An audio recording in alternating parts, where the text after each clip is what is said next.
Hello, Assalamu alaikum and welcome back to my channel.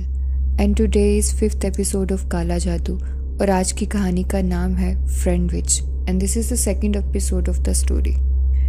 कहानी में अभी तक आपने देखा कि जिब्रान की वजह से नीलम और हैदर बात करना बंद कर देते हैं और नीलम बिल्कुल हैदर से बात ख़त्म कर देती है और हैदर को एक अजीब किस्म का ख्वाब आता है जो कि उसे हर दिन आता है, हर रात आता है।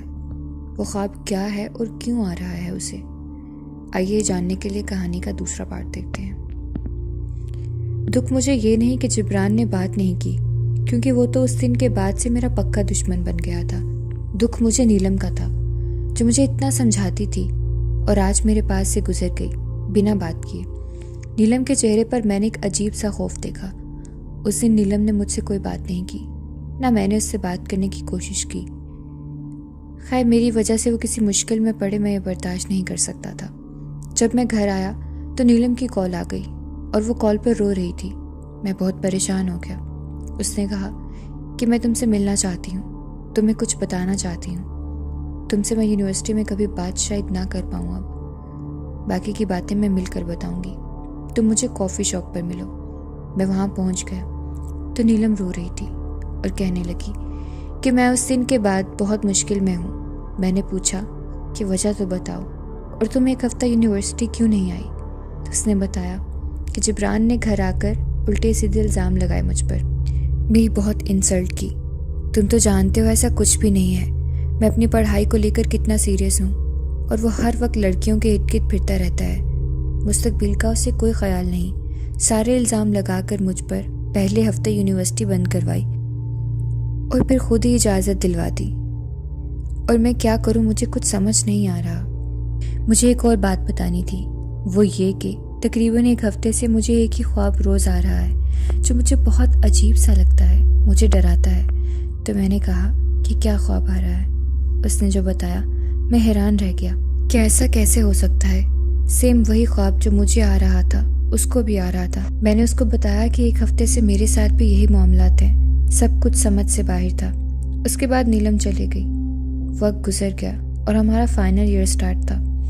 एक दिन नीलम की कॉल आई और कहने लगी कि हैदर, मेरी जिब्रान से बात पक्की होने वाली है और फाइनल के बाद शादी है। तो मैंने कहा लेकिन तुम तो उसको पसंद नहीं करती थी। तो कहने लगी कि मैं क्या कर सकती हूँ, तुम बताओ जिससे ये सब रुक जाए।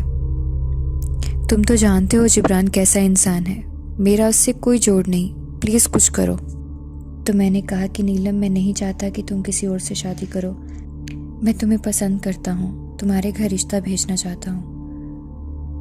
उस दिन नीलम ने भी बताया कि वो भी मुझे पसंद करती है और कहा कि रिश्ता भेजूँ मैं उसके घर।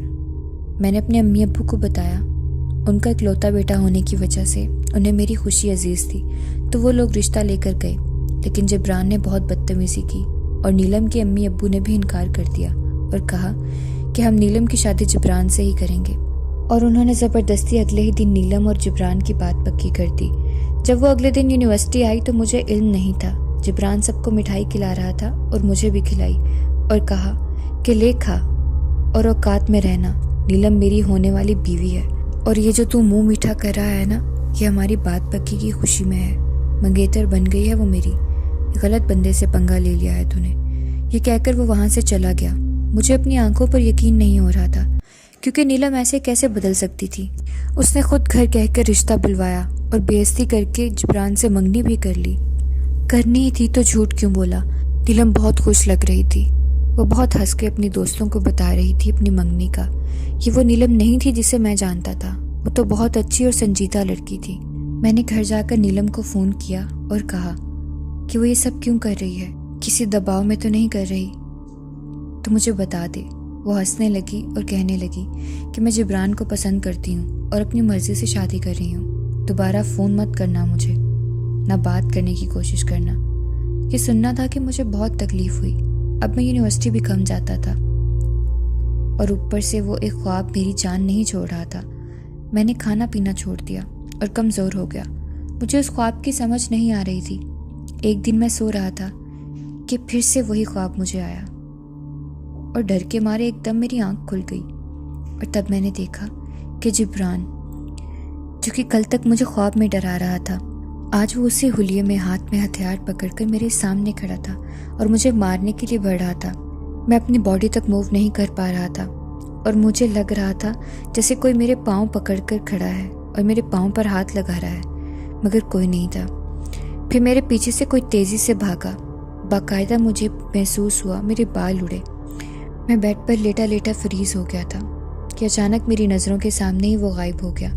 मुझे अब इतना तो समझ आ रहा था कि कुछ तो मसला है। मेरा एक बचपन का दोस्त था, हम साथ में कुरान पाक पढ़ा करते थे। उसने माशाल्लाह से हिफ्ज़ कर लिया था। मैंने उसे सारी बात शेयर की क्योंकि वो ख्वाबों की ताबीरें भी बताया करता था। उसने कहा कि ये दम वाला पानी शाम को पीना, इंशाल्लाह वो ख्वाब नहीं आएगा। बाकी सुबह आ जाना, मैं हिसाब करके बताता हूँ कि ये सब क्यों हो रहा है। तो जब अगले दिन मुझे मेरे दोस्त ने ख्वाब की वजह बताई तो मेरी हैरत की इंतहा नहीं थी। जो उसने बताया, काश वो सच ना होता। उसने बताया कि किसी जिब्रान नाम के लड़के ने तुम पर जादू करवाया है, काला जादू, और उसने तुमसे हसद में आकर ये सब किया और उसने तुम्हारे साथ साथ अपनी मंगेतर पर भी करवाया है और उस पर ऐसा गंदा काला जादू करवाया है जो वो कहता है वो वही करती है। वो उसके सामने पूरी तरह से उसकी मर्जी की गुलाम बन चुकी है, उसका हुक्म मानती है।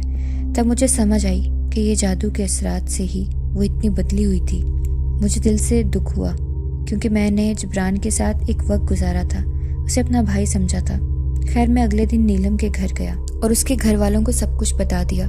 मेरे दोस्त ने नीलम के लिए तवीज़ भी भिजवाया था जो कि उसे उस काले जादू के असर से बाहर निकालेगा। जब मैंने जिब्रान और नीलम के घर जाकर सब बताया तो किसी ने मेरी बात नहीं मानी। उनको बहुत मुश्किल से मनाया कि मैं झूठ नहीं बोल रहा। फिर उन्होंने अपने किसी जानने वाले से हिसाब करवाया तो सब कुछ उनके सामने आ गया। नीलम की अम्मी ने फिर वो तावीज़ नीलम पर बांधा और उसे दम किया पानी भी पिलाया। एकदम पता नहीं कैसे वो ससर से बाहर आ गई और रोने लगी कि मुझे क्या हो गया था।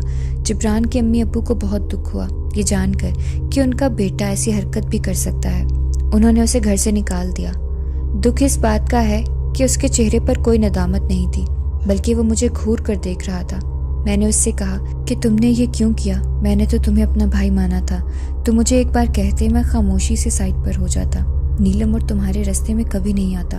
तो उसने कहा, मैंने जो किया तुम दोनों यही डिज़र्व करते थे, और ये कहकर वो वहाँ से चला गया। फिर उसके बाद नीलम लोगों ने अपना घर अलग कर लिया और वो कर भी कह सकते थे क्योंकि जिब्रान के माँ बाप ने भी उसको माफ़ कर दिया क्योंकि एक ही बेटा था, उनकी भी मजबूरी थी।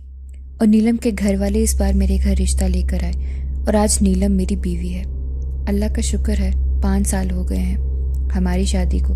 जिब्रान ने कभी दोबारा वो सब नहीं किया। शायद वो भी कहीं ना कहीं शर्मिंदा है अपने किए पर, इसलिए खामोश है। कभी मिला भी नहीं, ना हमारी बात हुई।